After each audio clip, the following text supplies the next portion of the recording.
Agora nós estamos falando da autoconsciência externa. A autoconsciência externa significa, são os mesmos pontos que você, a autoconsciência interna, você olhou para o seu eu interior em cima daqueles pontos. A autoconsciência externa, você começa a buscar validação, entender como as outras pessoas nos veem em termos dos mesmos fatores da autoconsciência interna.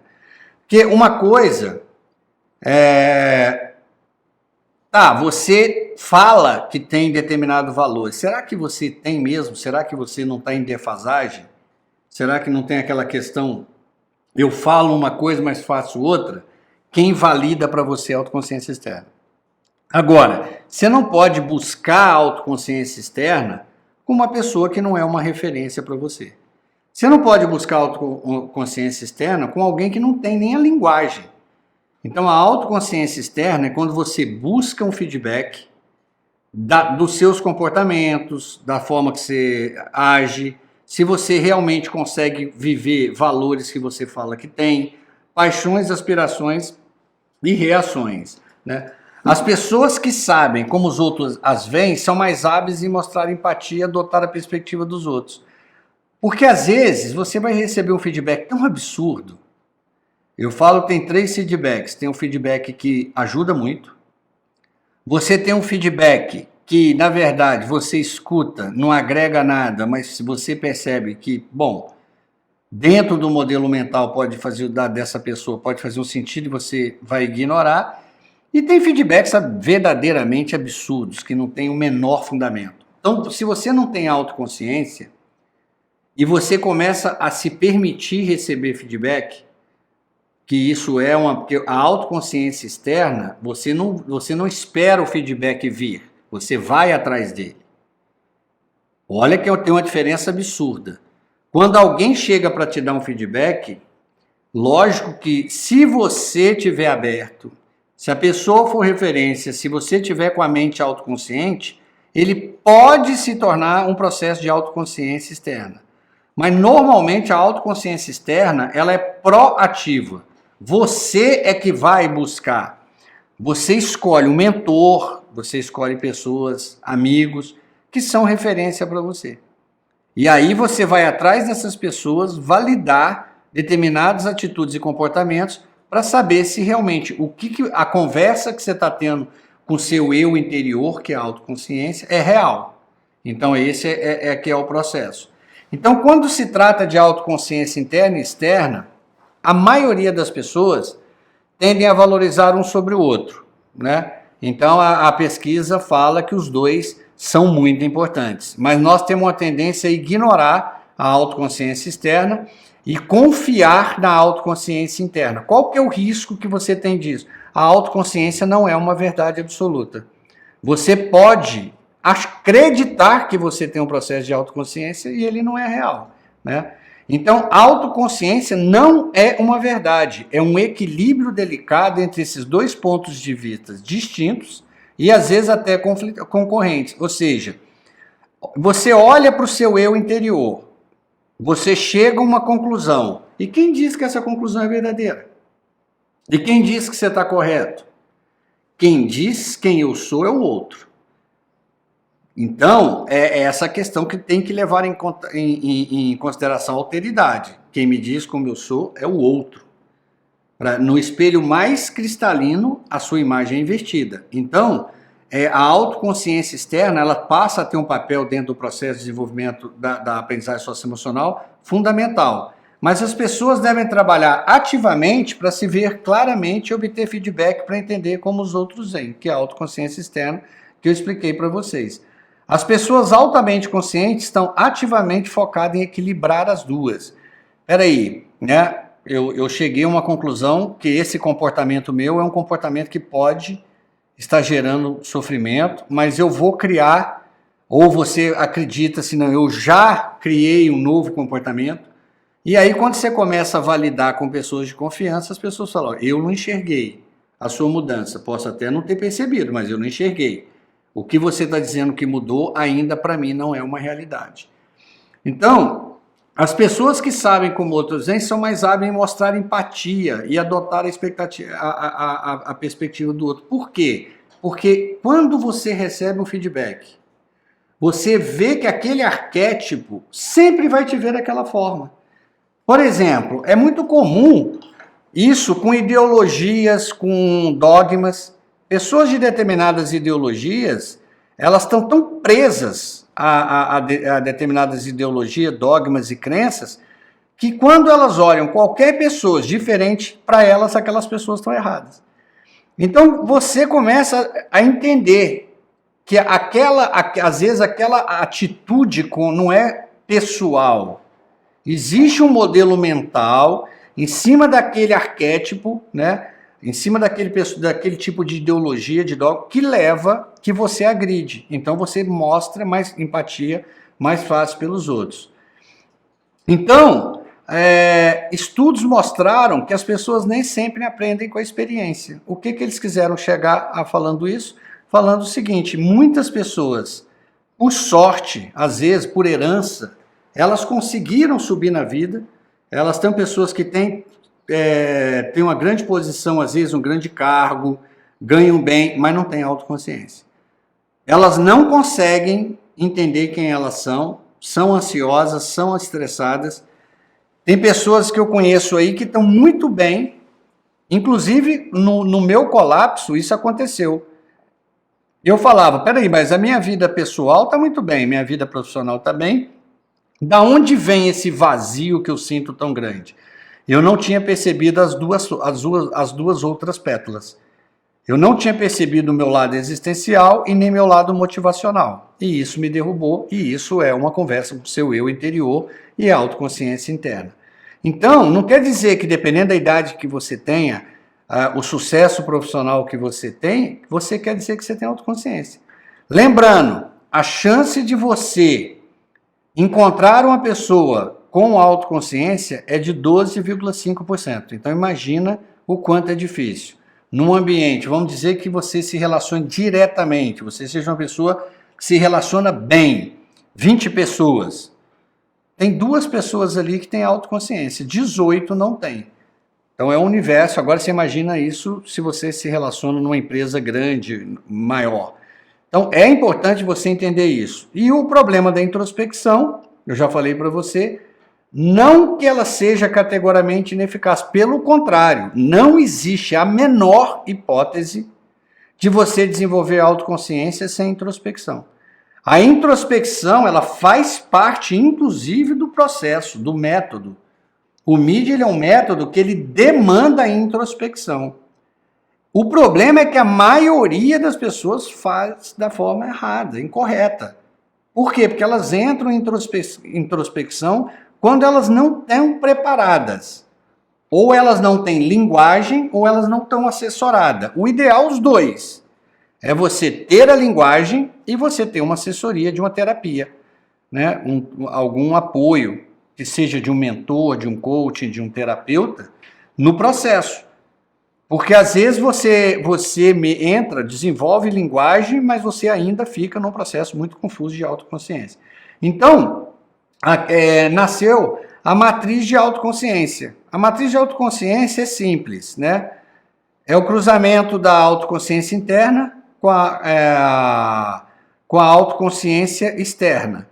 Então você tem primeiro os introspectivos, que são pessoas que se conhecem muito, conversam muito com elas. Geralmente elas têm muita facilidade com o MID. Por quê? Porque elas já têm esse canal aberto com o eu interior, mas elas não buscam validação. Elas não buscam validação. Outros são pessoas sem autoconsciência. Elas não conversam com o eu interior e também não buscam validação. Elas vão vivendo. Essas pessoas estão literalmente no que eles chamam de eu chamo de zona da acomodação. Muitos autores adoram usar o nome de zona de conforto. Eu, particularmente, não sei que conforto que tem aí, né? Mas para mim a pessoa entra num processo de acomodação. Você tem os autoconscientes, que são pessoas que olham para o eu interior, conversam com ele, buscam se conhecer e estão permanentemente buscando uma forma de validar esse processo. Depois você tem os inseguros. Os inseguros é um arquétipo muito comum. O difícil do inseguro é a pessoa aceitar. Ela entrar num processo que ela aceita, ela mesma, inclusive, se validar como insegura. Ela tem pouquíssima autoconsciência interna e ela busca o tempo inteiro a autoconsciência externa. Ou seja, ela é o camaleão, ela está tentando se adaptar. Aonde ela vai, ela quer ser bem recebida, ela quer ser bem vista, ela quer ser aceita. Geralmente o marco do reconhecimento é muito forte dessa pessoa. Então, os introspectivos, eles têm clareza sobre eles quem são, mas não desafiam as próprias visões. Ou seja, a chance de se tornar o dono da verdade é muito grande. Geralmente são pessoas muito preconceituosas. Por quê? Porque só eles têm razão, só eles estão certos. E às vezes eles não têm nem este conhecimento, que é um conhecimento importante. A autoconsciência não é uma verdade. Ela é uma percepção de como você enxerga o mundo. Não quer dizer que a forma que você enxerga o mundo é certa. Ou busca um ponto cego. O que é o ponto cego? Tem coisas, literalmente aquela ideia mesmo do retrovisor do carro. Que você olha para o lado, tem uma moto aqui do seu lado e você não enxerga. Então, o ponto cego tem coisas que a pessoa não enxerga nela. Ela precisa realmente de um terceiro. E isso pode prejudicar relacionamentos e limitar seu sucesso profissional. Depois você tem pessoas sem autoconsciência. Como eu te falei, esse cara está completamente perdido. Ele não conversa, ele não tem essa facilidade. Ele realmente leva a vida literalmente deixando rolar. Ele está numa zona de acomodação, ele não está bem. Geralmente são pessoas que se sentem frustrados. Por quê? Porque eles não fazem o que eles amam, não conectam com os valores deles, não vivem bem com pessoas, geralmente acabam não tendo chance de manifestar a área existencial deles, que eles acreditam, contrariam a sua matriz de valor e então sofrem muito. Você tem os autoconscientes, esses não. Eles sabem quem eles são, eles desejam buscar, eles vão atrás da mudança, eles descobrem os comportamentos que trazem sofrimentos, eles lutam para mudar esses comportamentos, valorizam a opinião dos outros quando as outros são referência para eles, como eu falei, mentores, terapeutas, amigos, pessoas que são referência, e é aqui que eles começam a perceber os verdadeiros benefícios da autoconsciência. Por quê? Porque na hora que ele recebe um feedback externo e bate com a autoconsciência interna, eles falam, eu estou muito bem, porque a forma que eu me enxergo é realmente como os outros me enxergam. E aí eles acabam desenvolvendo a autoconsciência de uma maneira muito profunda. Os inseguros, eles podem estar tão concentrados em aparecer de certa maneira para os outros que podem ignorar o que é importante para eles. Aliás, podem não. Na maioria das vezes eles fazem isso. Eles rasgam a matriz de valor, eles vendem os valores dele em prol de ser reconhecidos e serem aceitos por tribos. Então são pessoas que vivem mudando a forma de ser de acordo com o ambiente. Com o tempo, eles tendem a fazer escolhas que não estão a serviço do seu próprio sucesso ou realização. Eles têm uma tendência gigante de se adaptar a todos os ambientes. Eles buscam muita opinião dos outros para ser aceito pelas tribos. Então, esse é um processo muito importante para você ter de autoconsciência, que praticamente eu poderia ter usado só esse slide para te explicar. Primeiro, por que eu falei que a introspecção faz parte do método, faz parte do processo? Porque eu oriento meus alunos que pelo menos 1 hora por dia você entre em introspecção, para você conversar com seu eu interior. Essa hora eu chamo de casulo criativo. Você tem que estar isolado, você tem que estar em silêncio, e você tem que conversar muito. É a hora que você está limpando o teu espelho. Por quê? Então, porque a primeira coisa, busque estar no V0 o mais tempo possível. O que é V0? Velocidade inicial mesmo. Paz de espírito, equilíbrio, tranquilidade. Você tem que entrar em introspecção a hora que você está bem. Porque se você entrar em introspecção no momento que você está em valência negativa, todos os pensamentos vão ter uma tendência de valência negativa. Então, primeiro, a autoconsciência, ela gera discernimento. Então você fala, poxa vida, eu preciso mudar esse comportamento. Ou, esse tipo de comportamento me agride. Eu tenho que identificar pessoas dentro do meu microcosmo que têm esse comportamento, que estão ferindo meus valores. Né? A minha matriz de valor está sendo agredida. Então, autoconhecimento gera discernimento. O discernimento gera o quê? Compromisso. A partir da hora que eu percebo que tem algo que eu faço que não faz bem aos outros, ou que determinados comportamentos me agridem, isso é um discernimento e eu gero um compromisso. Ou de mudar o meu comportamento, que aí entra no processo de uma remodelagem da mente, ou eu vou exigir, ou vou conviver com pessoas que respeitem meus valores. Depois, você tem que entender, o cérebro, ele precisa acreditar. Porque compromisso a gente faz todo dia. O dia que a gente faz mais compromisso na vida é dia 31 de dezembro à tarde. Para o cérebro, se você faz um discernimento superficial, se a sua introspecção é superficial, a sua autoconsciência é superficial. Não espere que o cérebro vai trabalhar para criar uma sinapse numa mudança que ele acredita que não é real. Ele não vai fazer. Então, o discernimento real gera um compromisso real. É essa fusão do discernimento real com compromisso real que dá o start a todo o processo de criar um novo modelo mental. Por isso que aqui é decisivo. O compromisso real gera ação, ou seja, gera uma nova modelagem para você realmente trabalhar. Então, eu vou te mostrar um infográfico. Como eu te falei, os infográficos são muito importantes. Você precisa ter esses infográficos aí. Eu montei um infográfico para você da autoconsciência interna. Lembrando, autoconsciência interna gera discernimento. Autoconsciência externa valida o discernimento. Não quer dizer que o seu discernimento seja real. Esse é o seu discernimento. Discernimento real gera compromisso real. Depois que você teve uma conversa com seu eu interior e você ainda recebe uma validação externa, muito difícil esse compromisso, esse discernimento não virar um compromisso. Compromisso real gera recurso e recompensa. O que é isso? O recurso é o que o cérebro vai ter que te fornecer. Ou recurso é o tempo que você vai ter que dedicar, é o dinheiro que um novo estudo vai te custar.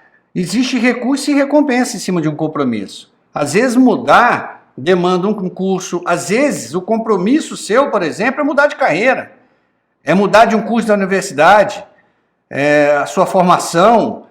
Então, o compromisso real, e se for um compromisso interno, uma mudança interna, você precisa de uma sinapse e isso é um recurso. Para isso, o cérebro tem que entender a recompensa. E você também.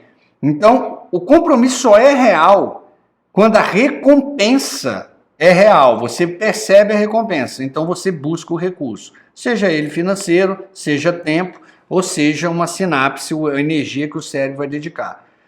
Bom, o recurso vai precisar de uma nova concepção, ou seja, você decidiu mudar um comportamento ele recebe a ordem de uma concepção, como eu te expliquei. Uma concepção nada mais é do que uma sinapse ligada a N modelos mentais que criam algo que concebe, incluindo o pensamento, para definir um comportamento. Então você vai ter que fazer uma nova sinapse em cima disso aí. Depois vem a recompensa, o seu novo comportamento. Então, quando você está falando de autoconsciência interna, eu quero fazer uma mudança na minha vida, você primeiro tem que fazer introspecção sim, mas uma introspecção orientada, com linguagem. Se você sentir dificuldade, dependendo do tipo de conexão que você fizer, você tem que procurar ajuda na hora desse discernimento. Autoconsciência externa, isso você busca validar e aí está o processo. Então, eu vou encerrar o processo da autoconsciência aqui te mostrando o que é ela. Ela é aquele primeiro passo da metamorfose, né? É a fase que você vai entender a lagarta. Ou seja, quais emoções eu estou sentindo? Por que este comportamento X me traz emoções negativas? Por que determinados comportamentos me traz emoções positivas? Por que determinadas pessoas, arquétipos, e aí toda aquela série de percepções que eu pedi para que você buscasse. Quais sentimentos eu dei para essa orquestra fisiológica?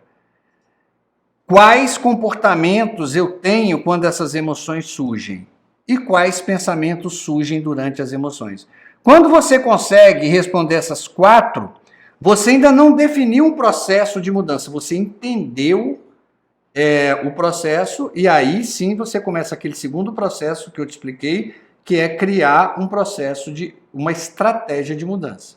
Aí você já vai mudar para a autogestão. Então, aqui eu estou encerrando a autoconsciência, nós vamos passar a próxima competência, como eu te expliquei na primeira aula, uma competência que engloba outras 3 competências. Então, nós vamos encerrar a autoconsciência agora.